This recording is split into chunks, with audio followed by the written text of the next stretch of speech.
ಶಬ್ದ ಕೇಳ್ತಾ ಇಲ್ಲ. Hallelujah, hallelujah. ಪಕ್ಕದವ್ರಿಗೆ ಕೈ ಕೊಟ್ಟು ಹೇಳ್ರಿ, ಈಗಳಿಗೆ ನಿನಗೋಸ್ಕರ ದೇವರು ಪರಲೋಕದಲ್ಲಿ ನಿನ್ನ ಆಶೀರ್ವಾದದ ಬಾಗಿಲನ್ನು ತೆರೆದಿದ್ದಾನೆ ಎಂಬುದಾಗಿ. ಆಶೀರ್ವಾದ ಬಾಗಿಲು ನಿನಗೋಸ್ಕರ ತೆರೆಯಲ್ಪಟ್ಟಿದೆ. ಯಾವುದಕ್ಕಾಗಿ ಕಾದು ನಿಂತಿದೆಯೋ, ಯಾವುದಕ್ಕಾಗಿ ಇದುವರೆಗೂ ನೀನು ವೆಯ್ಟ್ ಮಾಡ್ತಾ ಇದೆಯೋ, ಆ ವೇಟಿಂಗ್ ಪೀರಿಯಡ್ ಅದು ಎಂಡ್ ಆಗಲಿಕ್ಕೆ ಬಂದಿದೆ ಎಂಬುದಾಗಿ. Hallelujah, hallelujah, hallelujah, hallelujah. ನಂಬುವವರಿಗೆ ಹೊಂದಿಕೊಳ್ಳಲು ಎಲ್ಲವೂ ಸಾಧ್ಯ, ಎಲ್ಲವೂ ಹೊಂದ್ಕೊಳ್ಳಲು ಸಾಧ್ಯ. ನಂಬಿಕೆ ಇಲ್ಲದವ್ರಿಗೆ ಏನು ಹೇಳಿದ್ರು ಹೊಂದ್ಕೊಳ್ಳುವ ಮನಸ್ಸಿಲ್ಲ ಅಂದರೆ ಎಲ್ಲವೂ ಅವರಿಗೆ ಅಸಾಧ್ಯ. ಯಾರ್ಯಾರಿಗೆ ಹೊಂದ್ಕೊಳ್ಳುವ ಮನಸ್ಸುಂಟೋ ಅವರೆಲ್ಲರಿಗೆ ಎಲ್ಲ ಕಾರ್ಯಗಳು ಅನುಭವಿಸಲಿಕ್ಕೆ ಸಾಧ್ಯ. ಹಾಲೆಲೂಯ, ಬೋಲ ಯೇಸು ಮಸೀಹಿ, ಹಾಲೆಲೂಯ, ಹಾಲೆಲೂಯ.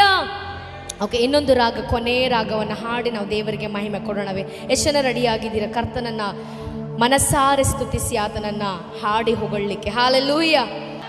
ಓಕೆ, ಯೇಸು ಎಂದು ನಾ ಹೇಳಲು ಸಂತೋಷ ಸಂತೋಷವೇ, ಅಪ್ಪ ಎಂದು ನಾ ಕೂಗಲು ಒಳಗೆಲ್ಲ ಆನಂದವೇ, ಎಲ್ಲಿ ಮನಸ್ಸಲ್ಲಿ. Hallelujah, hallelujah.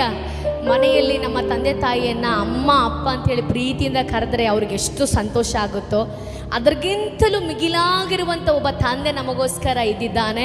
ಆತನೇ ನಜರೇತಿನ ಯೇಸು.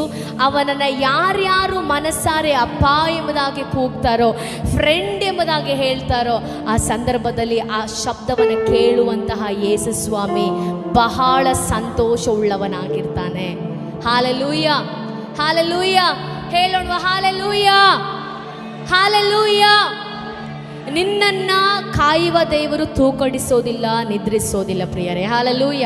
ಆತನು ಯಾವಾಗಲೂ ನಿಮ್ಮಲ್ಲಿ ಎಚ್ಚರಗೊಂಡು ನಿಮ್ಮನ್ನು ನೋಡ್ತಾ, ನಿಮ್ಮನ್ನು ಕಾಯ್ತಾ, ನಿಮ್ಮನ್ನು ರಕ್ಷಿಸ್ತಾ, ನಿಮ್ಮನ್ನು ಪ್ರೀತಿಸ್ತಾ, ನಿಮ್ಮನ್ನು ಕ್ಷಮಿಸುತ್ತಾ, ನಿಮ್ಮನ್ನು ಕಟ್ಟುತ್ತಾ, ಬೆಳೆಸುತ್ತಾ, ಮಾನಿಸುತ್ತಾ, ರೂಪಿಸುತ್ತಾ, ಅಭಿವೃದ್ಧಿ ಪಡಿಸುತ್ತಾ, ಸಮೃದ್ಧಿಗೊಳಿಸುತ್ತಾ ನಿಮ್ಮನ್ನು ನಡೆಸುವವನಾಗಿದ್ದಾನೆ.